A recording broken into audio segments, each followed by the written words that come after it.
I work at a small convenience store situated at the edge of the quaint shopping strip. It's like a local version of a 7-Eleven. For a while, I had morning shifts that began at 3 a.m. and wrapped up at 1 p.m. I took these hours because they were always the slowest. My duties included helping customers, restocking shelves, and taking out the trash, which mostly meant I had plenty of downtime. It was winter when this incident occurred. It was winter when this incident occurred. But in my warmer state, it usually rains instead of snows. That morning, there was a light drizzle, enough to keep most people away. I often spent these quiet mornings leaning against the front of the store, smoking to pass the time, although I knew I shouldn't do. No one was around to stop me. The shopping strip had about 8 or 9 other stores, all of which kept normal hours, so none open until around 6 or 7 in the morning. So, when a car pulled into the parking lot while I was smoking, I naturally assumed they were heading to my store. I stopped out my cigarette, tossed in the trash, and headed inside, anticipating a customer. Minutes ticked by without anyone coming in. I stepped back outside to check on the car. It was still there, parked nearby with its headlights off. To my surprise, no one seemed to be inside. The rain fell lightly, and the other stores remained dark and closed. Feeling confused, I glanced around one last time. Saw no one, and went back inside. After half an hour of solitude, I found myself standing behind the counter, lost in thought. I glanced at the clock. It had only been a little over an hour since my shift started. I figured it was a good time to check the trash bins. So I grabbed the card and made my rounds, replacing the full bags with the fresh ones. As I worked, I heard a faint click from outside, like something breaking or snapping. With the rain drumming on the roof, it was hard to pinpoint the sound source.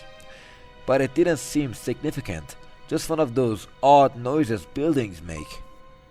I finished gathering the trash and wheeled the car to the back room, unlocking the door that led to the dumpster.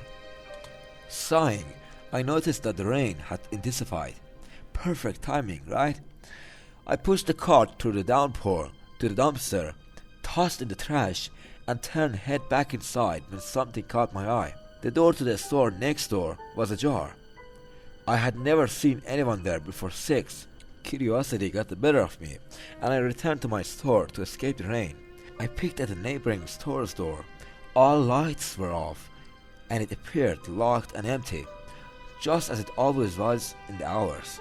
After a few moments of contemplation, I decided to check it out. I walked back to the open door. Inside, the space was dim, leading into what looked like a small utility room. Another door likely led to the main store area. I stepped inside cautiously, making sure not to seem like I was trying to intrude. From within, I could hear someone moving around, rummaging through drawers and creating mess. Alarm bells started ringing in my mind. "Hey, is everything okay there?" I called out, hoping for a reasoning answer. The noises stopped abruptly. I stood there for a few moments, the unsettling silence sinking in. Something was definitely wrong. I quickly stepped back outside into the rain, making a beeline for my store. As I reached the door, I noticed something strange. The handles was missing. All that remained was an empty hole where it should have been. Glancing down, I saw the broken handle wedged against the door frame. Panic surged through me. I rushed back into my store, locked all the doors, and called 911 and my store manager. While waiting for help, I pressed my ear against the wall that connected to our stores, listening intently. I could hear the frantic movements of the intruder, now aware that I had called for help. Things were getting chaotic. It sounded like they were tossing items around in a frenzy. Moments later, I saw flashing lights and heard sirens approaching. The footsteps in the neighboring store hurried toward the back, followed by loud shouting that I assumed came from police. I cautiously opened the door after a minute, witnessing a less chaotic scene as the officer swarmed the area. I thanked from their swift response and provided my account of the situation. The man they arrested was found with a pillowcase full of nearly $6,000 worth of stolen goods. He also had an empty firearm and various tools for breaking and entering. To my surprise, he had also attempted to break into the store 2 spots down. While it was unclear if I knew I was working that morning, the lights in my store were on, so it seemed unlikely to target. However, officers discovered the significant scratches on the back of the door handle, possibly from a previous attempt. As I stood there, I relieved but shaken. I realized just how close I had come to a dangerous situation. I was driving home from a friend's place late at night. I couldn't tell exactly what time it was, but I guessed it was probably around 2 or 3 in the morning. My house was about 20 minutes away, which wasn't too far as the houses in this area are quite spread out. The rain and absence of streetlights made visibility difficult, so I was driving cautiously and slowly. 5 minutes into my driving, I approached a traffic light. I had a red light, but a blue car on the opposite side of the intersection was partially blocking the road. Its headlights were on, yet it remained stationary at a green light.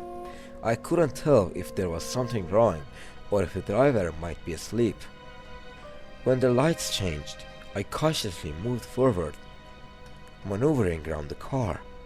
As I passed, I tried to sneak a glance inside the car, but the rain under my window obscured most of my view. Moments after passing it, I noticed that the blue car had turned and was now following me, so it wasn't broken down after all. I kept my eye on the mirrors. I wouldn't call myself a paranoid person, but something about the situation felt staged. A minute later, the headlights from the car behind me grew lighter.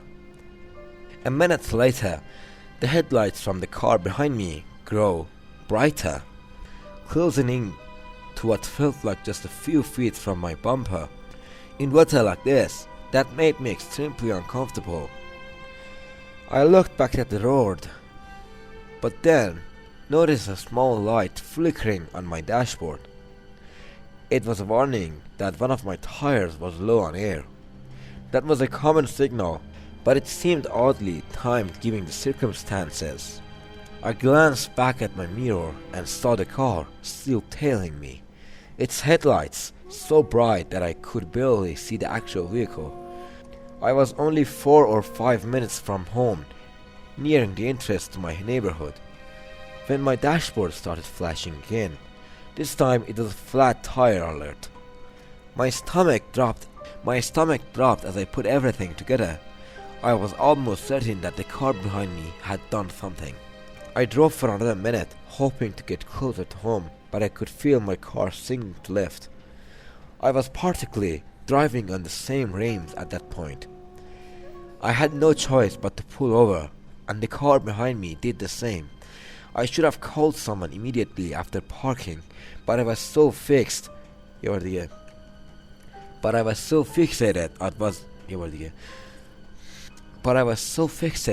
on what the person behind me was doing that it didn't even cross my mind. Even if I had called for help, it probably wouldn't have prevented that what happened next. Once parked, 3 doors opened from the blue car, and 3 men stepped out. I had only a few seconds to repair and react, but I felt helpless and defenseless. They rushed toward my car, 2 on my side and 1 on the other. One of the men approached my window, shouting for me to open the door while pointing a gun at me. Everything happened so fast that I felt dazed. I began to reach for my door, but the men at the back smashed something against the window, shattering it, then reached in to open the back door. They were all shouting, both at me and at each other. The man in the back reached across the other back door. The man in the back reached across the other back door and then leaned in front of me to open my door. I sat there with my hands up, signaling that I wasn't a threat. I know there was no way out of this, even if I had a weapon. Once my door swung open, the man with the gun yanked me out. As I lay on the cold, wet pavement, my only thought was about how freezing and soaked it was, not about a gun being pressed into my head, or the fact that I was being robbed and beaten. It felt like my mind was trying to distance itself from the trauma of the situation. I wasn't on the ground for long before my men by the car called out, and the guy holding me down struck me in the back of the head, causing me to ricochet off the pavement. I wasn't sure if he hit me with the gun or just his fist, because I was already numb. To my surprise, I didn't lose consciousness. I heard the sound of the car doors closing and then the engine revving as they drove away. Still dazed, I rolled over and attempted to pick myself up, leaving me with no choice but to drive my damaged car home to call the police. When I arrived home, my car was dented and my rims were ruined. The investigation went nowhere, determining only that the suspects had initially placed small tire spikes in the road at the intersection where I had passed.